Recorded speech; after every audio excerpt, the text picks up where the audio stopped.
దాదాపుగా 1121 కోటి రూపాయలు 1121 కోట్ల రూపాయలు వాళ్ళ వడ్డీ డబ్బులను అంటే వాళ్ళ వడ్డీని పే చేయడం జరిగింది. మేము ఎగ్గొట్టలే అధ్యక్ష, చేస్తూ ఉన్నాం.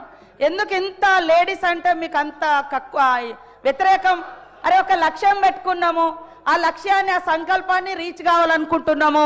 మేము ఇవాళ మీరు మూతేసినటువంటి శిల్పారామం దగ్గర 106 షాప్స్ మహిళలకు వివిధ గ్రామాల నుంచి ఉత్పత్తి చేసినటువంటి వాళ్ళకు మార్కెట్ సౌకర్యం కల్పించినాం. మీరు ఫ్రీ బస్సు పెడితే కూడా దాని మీద అనేక రకాల సెటైర్లు, తప్పుడు ప్రచారాలు, తప్పుడు వీడియోలను చిత్రీకరించడం, ఇవన్నీ కూడా అది మీ వంతు. ఇది తప్పు, ఇది సరైంది కాదు.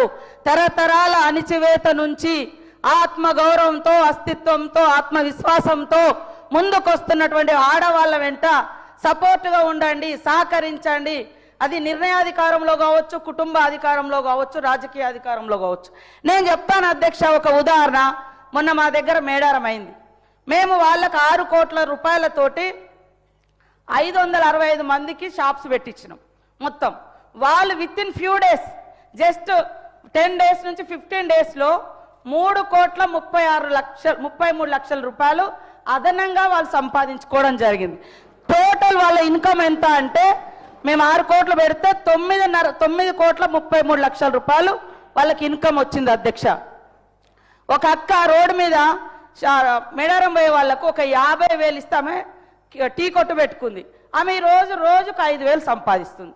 ఇదే ఇప్ప పువ్వు, మవ్వ లడ్డు వాళ్ళకు ఒక 50,000 నుంచి మేము స్టార్ట్ చేసి 2 లక్షలు ఇస్తే వాళ్ళు 3 మంత్స్లో టోటల్గా మొత్తం ఈ రోజులో 14 లక్షల రూపాయలు సంపాదించారు. ఫ్యూ డేస్లో 1 వీక్ 15 డేస్లో 5 లక్షల రూపాయలు సంపాదించారు అధ్యక్ష. ఇదొక మారుమూల అటవీ ప్రాంతాల నుంచి వచ్చి జరుగుతున్నటువంటి వ్యవస్థ. దాన్ని బట్టి మేము వాళ్ళందరికీ ఒక నమ్మకం ఇస్తున్నాం. మీరు ఇట్లా చేసుకోండి, ఈ రకంగా బ్యాంక్ లింకేజ్ ఇస్తాం, దాంట్లో ఇంతవరకు మాఫీ చేస్తున్నాం. ఇది తప్ప అధ్యక్ష? ప్రతిసారి ఎగతాళి మాటలు, బస్సు పెడితే ఎగతాళి, వడ్డీ అంటే వడ్డీ లేని రుణాలంటే ఎగతాళి. మీరేం చేశారు మరి 10 ఏళ్ళు? ఇవాళ మీరు ఇన్ని మాటలు మాట్లాడుతున్నారు.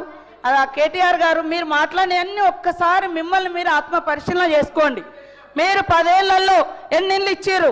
ధనిక రాష్ట్రం అని గొప్ప చెప్పారు కదా, మరి ఎందుకు పేదోళ్ళకి ఇల్లులు ఇవ్వలేదు? మరి ఎందుకు అందరికి ఉద్యోగాలు ఇవ్వలేదు? ఎందుకు దళితులకు భూములు పంచలేదు? మరి ఎందుకు మీరు అదే 2019 బడ్జెట్లో 100 కోట్లు నిరుద్యోగ భృతి అని 100 కోట్ల రూపాయలు బడ్జెట్లో కూడా యాడ్ చేశారు? మరి ఎందుకు ఇవ్వలేదు? ఎందుకు ఇవ్వలేదు అంటున్నా. చెప్పడానికి బాగానే ఉంది, మరి ఎందుకు చేయలేదు? ఇవాళ మీరు చేయలేదు. మీరు చెప్పండి, ఆడవాళ్ళ అభయహస్తం డబ్బులను కూడా మీరు వాడుకున్నారు, ఎందుకు ఇవ్వలేదు? అప్పుడు వైఎస్ఆర్ గారి హయాంలో వాళ్ళు జమ చేసుకున్నారు, ఇవ్వలేదు. ఇప్పుడు మేము ఒక్కొక్కటి నెరవేర్చుకుంటూ వస్తున్నాం. మీరు ఏమంటారు? గ్యారంటీ ఒక్కటే అమలు చేయలే. అరే రైతు రుణమాఫీ, మీరు ఎట్టే టైంలో రైతు రుణమాఫీ అన్నారు, 10 ఏళ్లలో కూడా కంప్లీట్ చేయలేకపోయారు. అవే కదా అట్లా మిగిలి ఉన్నాయి. ఇవాళ 0 బిల్ ఇస్తలేమా? 200 యూనిట్ల కరెంట్ ఇస్తలేమా? 4.5 లక్షల ఇల్లులు, 4.5 లక్షల ఇల్లులు కూడా మాది గ్యారంటీలోనే కదా. ఏదైతే 6 గ్యారంటీలలో 4.5 లక్షల ఇల్లులు కూడా ఉంది, 5 లక్షల ఇల్లు. మరి మీరు ఎన్ని ఇల్లు ఇచ్చారు 10 ఏళ్ళలో చెప్పండి. ఇవాళ మీరు ఇవ్వకుండా మీరు ఎంతసేపు భజనం, ఇది బంద్ చేయండి. ముఖ్యంగా ఆడళ్ళ పట్ల, అది మీ కుటుంబ సభ్యులైనా బయట మాలాంటి అక్క చెల్లెలైనా ఎదగనివ్వండి అని మేము మాట్లాడు. ఆడళ్ళ మీద నిష్ఠూరాలు ఎందుకు? ఆడళ్ళ బస్సుల మీద నిష్ఠూరాలు ఎందుకు? ఆడళ్ళ వడ్డీ లేని రుణాల మీద నిష్ఠూరాలు ఎందుకు? కాబట్టి ఈరోజు మీరు చేసినటువంటి అప్పుల కుప్ప మూలంగానే ఈరోజు ఈ ప్రభుత్వం అనుకున్న నిర్ణయాలను ఇంకా కంప్లీట్ చేయలేకపోయినాం. మీరు అంతా ధనిక రాష్ట్రం అన్నప్పుడు మీరు ఇచ్చిన హామీలన్నీ ఎందుకు అమలు చేయలేకపోయారో గదానికి ముందు చెప్పండి.